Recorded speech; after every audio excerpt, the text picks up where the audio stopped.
राम राम जी। जय श्री राम। हर हर महादेव। मैं बाबा रामदास और आप देख रहे हैं बाबा की खरी खोटी। जब ये पहलवान आंदोलन आंदोलन चल रहा था ना, तो पूरी भाजपा पार्टी इन पहलवानों के आंदोलन के सामने एकदम नतमस्तक थी, जमीन पे लेटी हुई थी और उनकी हर जायज नाजायज मांग को मान रही थी। और एक तरह से ब्रजभूषण शरण सिंह को जो है बिल्कुल कोने में लगा दिया गया था। हालांकि सरकार को ये अच्छी तरह पता था कि ब्रजभूषण शरण सिंह के खिलाफ जो आरोप लगाए गए हैं वो पूरी तरह झूठे, बेबुनियाद थे। इसके बावजूद पहलवानों का तुष्टीकरण चल रहा था और असल में पहलवानों का तुष्टीकरण नहीं चल रहा था, ये जाट बिरादरी का आंदोलन हो गया था। सारी खापें कूद गई थी, बड़े बड़े जाट नेता कूद गए थे, सतपाल मलिक से लेके पूरा हरियाणा और उधर राजस्थान तक का वो जो बेनीवाल है वो भी आ गए थे सब, और बाकी डफली गैंग तो था ही साथ में। हरियाणा का चुनाव सिर पे था, उससे पहले तो उनकी हर नाजायज मांग को सरकार मान रही थी। कुश्ती संघ सस्पेंड कर दो जी, कर दिया। चुनाव जीत गया, फिर सस्पेंड कर दो, कर दिया। हाई कोर्ट से स्टे ले दिया, मतलब पूरा जितनी मैनिपुलेशन हो सकती थी हो गई। और ब्रजभूषण शरण सिंह को बिल्कुल मतलब साइडलाइन कर दिया गया था। सारा हिंदुस्तान इस चीज को देख रहा था।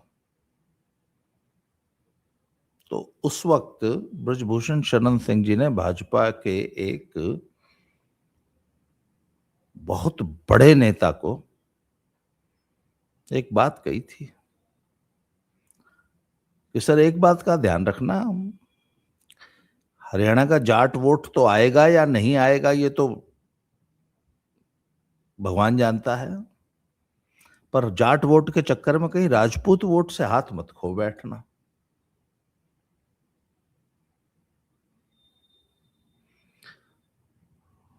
वो बात मुझे अच्छी तरह याद है आज भी।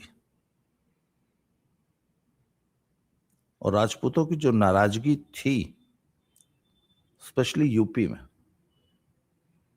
वो स्पष्ट दिखाई दे रही थी, पर भाजपा वो रिस्क ले रही थी।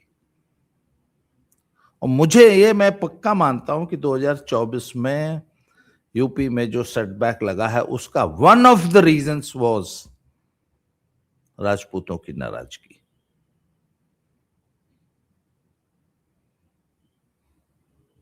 हालांकि ब्रजभूषण शरण सिंह जी का टिकट काट दिया गया, पर उनका इतना प्रेशर था, मतलब उनका इतनी जबरदस्त इलाके में डिमांड थी, उनका रसूख है, उनका राजनीतिक आधार है कि उनके बेटे को मजबूरन टिकट देना पड़ा। और ब्रजभूषण शरण सिंह जी ने तो अपनी सीट निकाल ली, पर बहुत बड़ा सेटबैक लगा। किसी ने बीजेपी को यह समझा दिया कि साहब ओबीसी और दलित वोट बैंक के लिए एक्स्ट्रा एफर्ट्स करने हैं भाजपा को, इसलिए आजकल मोदी जी बहुत ज्यादा बाबा साहब अंबेडकर की स्तुति करने लग गए हैं। अंबेडकरवाद फैल गया है पूरे देश में। और ये जो यूजीसी गाइडलाइंस लाई गई थी, ये दलितों को खुश करने के लिए, ओबीसीज को खुश करने के लिए, उनका वोट लेने के उद्देश्य से ही लाई गई थी। और सवर्णों की बलि चढ़ा के, ये सवर्णों का क्या है, ये कहां जाएंगे, ये तो जहाज के पंछी हैं।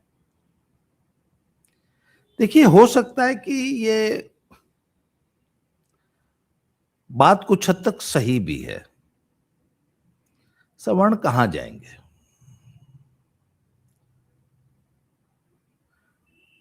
अब आप मुझे बताइए, मैं तो किसी अन्य पार्टी को वोट देने की सोच भी नहीं सकता, सोच भी नहीं सकता।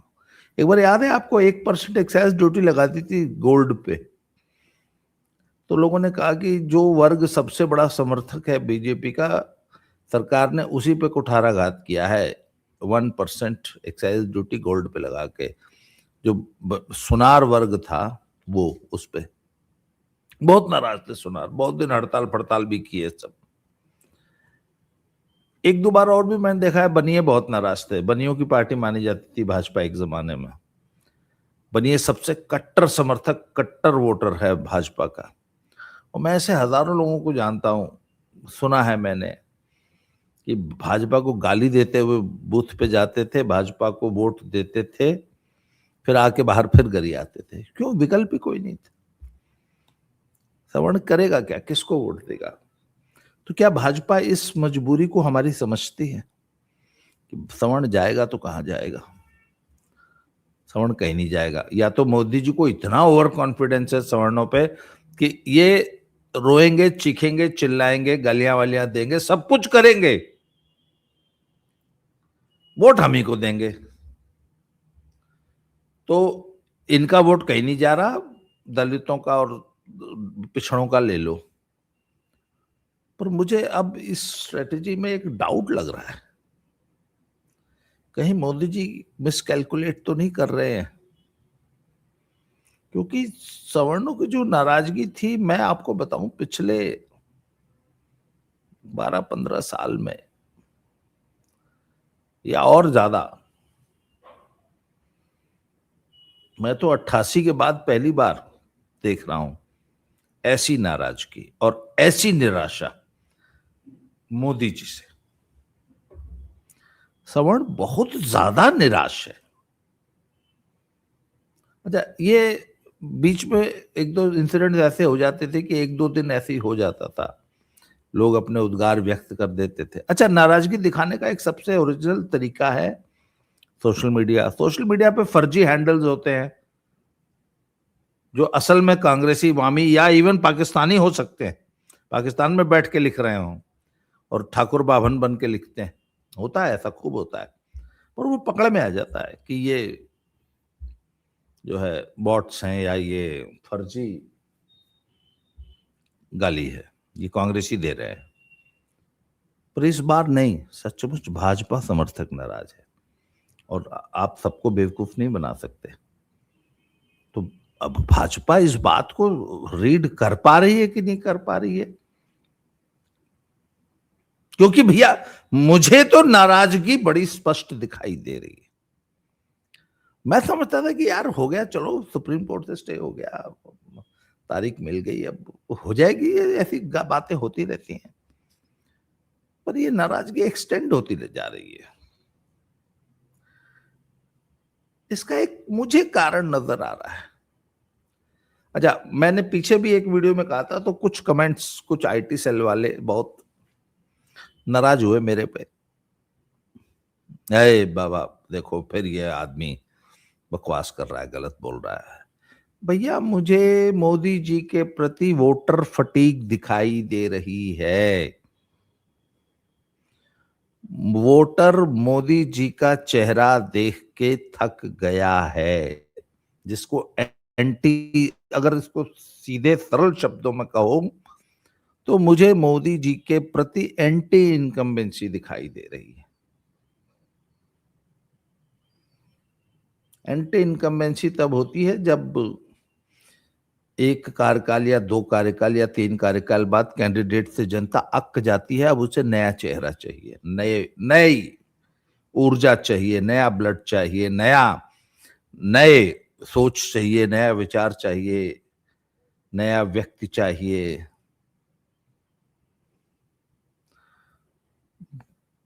मुझे मोदी जी के चेहरे के रूप में जनता में वो एंटी इनकम्बेंसी दिखाई दे रही है। अब आप लोगों को दिखाई दे रही है कि नहीं दे रही, बीजेपी को दिखाई दे रही है कि नहीं दे रही? अब लोग कहेंगे कि अच्छा, अब तुम सारी जिंदगी में जो है कभी क्लास की मॉनिटरी नहीं जीते, अब तुम मोदी को चुनाव लड़ना और चुनाव जीतना सिखाओगे। नहीं, निश्चित रूप से बात तो सही है भाई, मोदी जी चुनाव लड़ने और जीतने में माहिर हैं। जो आदमी देश का चुनाव 3 बार जीत गया, जिसने बीजेपी, जिसने राहुल गांधी को 100 चुनाव हराया है राज्यों, बड़े बड़े चुनाव, उसको हम अब चुनाव लड़ना सिखा रहे हैं? तो हमारी क्या बिसात है, हम नहीं सिखा सकते, सही बात है। पर मैं इतना देख रहा हूं कि जनता में मोदी जी के प्रति निराशा है।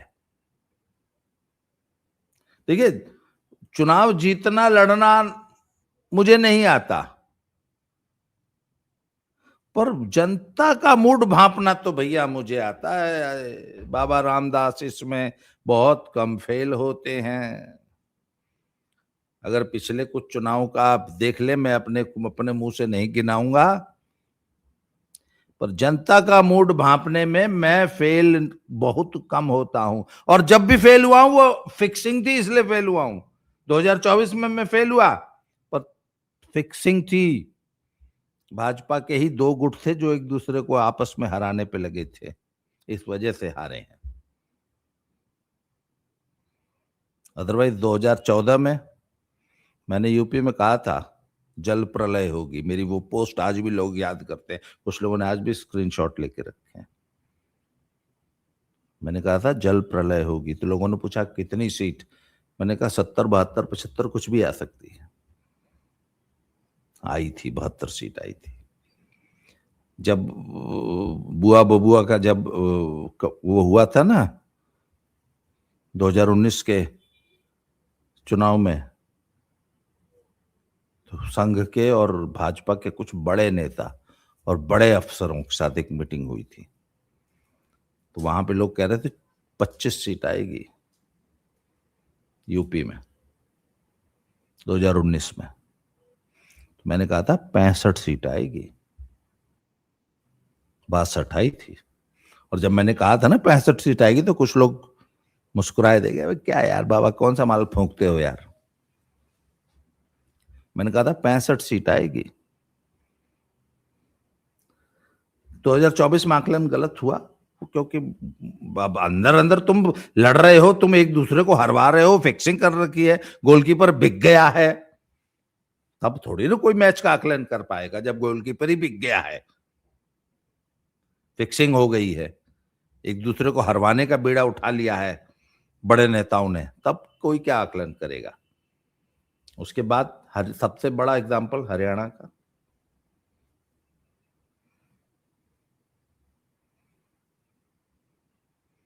सारी दुनिया कह रही थी 65-70 सीट कांग्रेस की।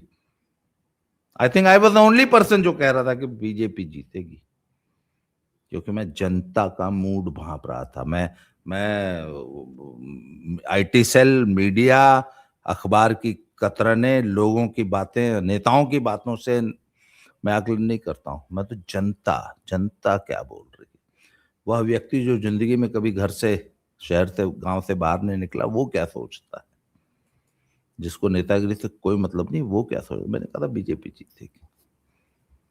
और आज से नहीं, मैं तो चुनाव से 2 महीने पहले से मैंने कहता है, मैंने कहा जीतेगी फाइनली बीजेपी। आज इनकी 65-70 आ रही हैं सीटें हुड्डा साहब की, बीजेपी चुनाव जीतेगी। वही हुआ। तो भैया मैं मोदी जी को चुनाव लड़ना, जीतना, हारना नहीं सिखा सकता, ना मेरी कोई मंशा है। मैं तो पब्लिक का मूड बता रहा हूं। मोदी जी, अच्छा सिर्फ यूजीसी ही एकमात्र कारण नहीं है था, फटीग, वोटर्स फटीग। 15 साल बहुत लंबा पीरियड होता है यार।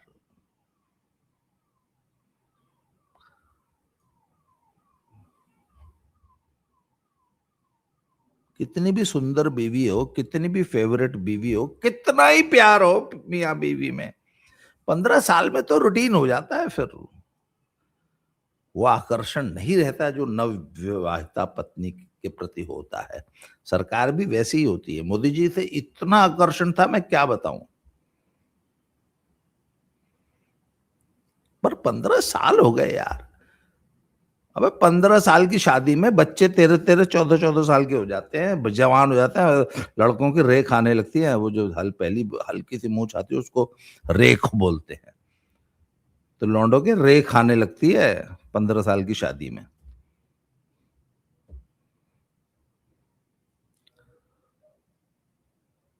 तो there I can see voters fatigue number 1 and anti incumbency.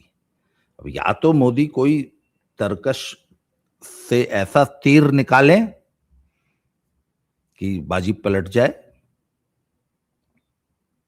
नहीं तो BJP should change the face.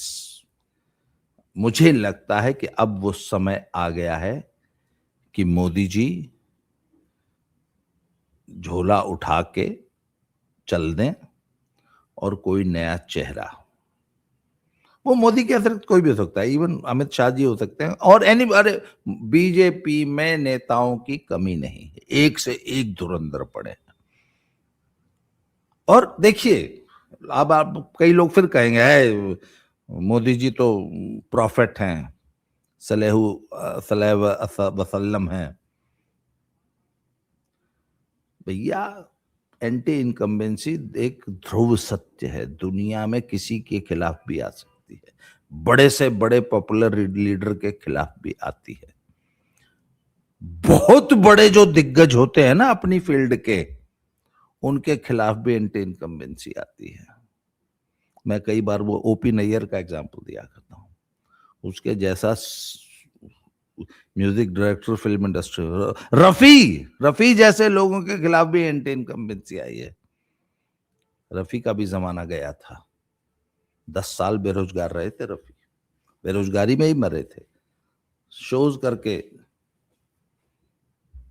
गुजर बसर किया है उन्होंने आखिरी 10 साल। विदेशों में शो होते थे उनके, फिल्मों में गाने नहीं मिलते थे। तो रफी जैसे लोगों को भी एंटी इनकम्बेंसी झेलनी पड़ी है भाई, मोदी जी की भी हो सकती है। इसलिए नाउ इज द टाइम कि BJP should start looking for a new face. या तो इस एंटी इनकम्बेंसी को दूर करो, सवर्णों में जो नाराजगी है और वोटर्स में जो वोटर्स फटीग है उसको दूर करो, कुछ ऐसा पिटारे में से जादू कुछ निकालो, नहीं तो 2029 में खतरा है। मोदी जी के चेहरे पर अगर आज की जो स्थितियां हैं उसी स्थितियों में अगर तो इंप्रूव हो जाती हैं, या तो मोदी जी कुछ मास्टर स्ट्रोक निकाल देते हैं, तो फिर तो कोई बात ही नहीं है, मोदी से बड़ा चेहरा कहां से लाएगी बीजेपी। परंतु यदि ये स्थितियां नहीं सुधरी तो 2029 में खतरा हो जाएगा। इसलिए बीजेपी शुड स्टार्ट। और भैया, एंटी इनकम्बेंसी के लड़ने का जो सबसे आसान तरीका है वो होता है टिकट काट दो। तो आई थिंक अब समय आ गया है कि मोदी जी का टिकट काट देना चाहिए। कुछ लोगों को ये बात मेरी बहुत बुरी लगेगी, पर भैया पब्लिक का मूड यही कह रहा है, आकलन यही है, पब्लिक नाराज है। नाराज से भी ज्यादा, नाराज वर्ड भी गलत है, नाराज भी नहीं है, इतनी निराश है। हालांकि मोदी ने जो देश के लिए कर दिया वो कोई कर ही नहीं सकता, भगवान भी नहीं कर सकता। मोदी ने देश को इतना आगे पहुंचाया है, परंतु सब चीज के बाद भी एंटी इनकम्बेंसी एक बहुत कड़वी सच्चाई है जो आती ही है, आ गई है। बीजेपी को इसका रास्ता ढूंढना चाहिए। आप लोग क्या सोचते हैं? What do you think? कहीं मैं ओवर रिएक्ट तो नहीं कर रहा हूं? मुझे कई बार लगता है, मैं हालांकि सोचता हूं, मैंने कहा यार कहीं मैं ओवर रिएक्ट तो नहीं कर रहा हूं, या मैं जनता का मूड भांपने में गलती तो नहीं कर रहा हूं? हो सकता है मैं गलत हूं, आप बताइए मुझे, पब्लिक बताए कि क्या है, what is the fact. But I think चेहरा बदलने का समय आ गया है। बहुत बहुत धन्यवाद, थैंक यू वेरी मच। जय श्री राम, हर हर महादेव।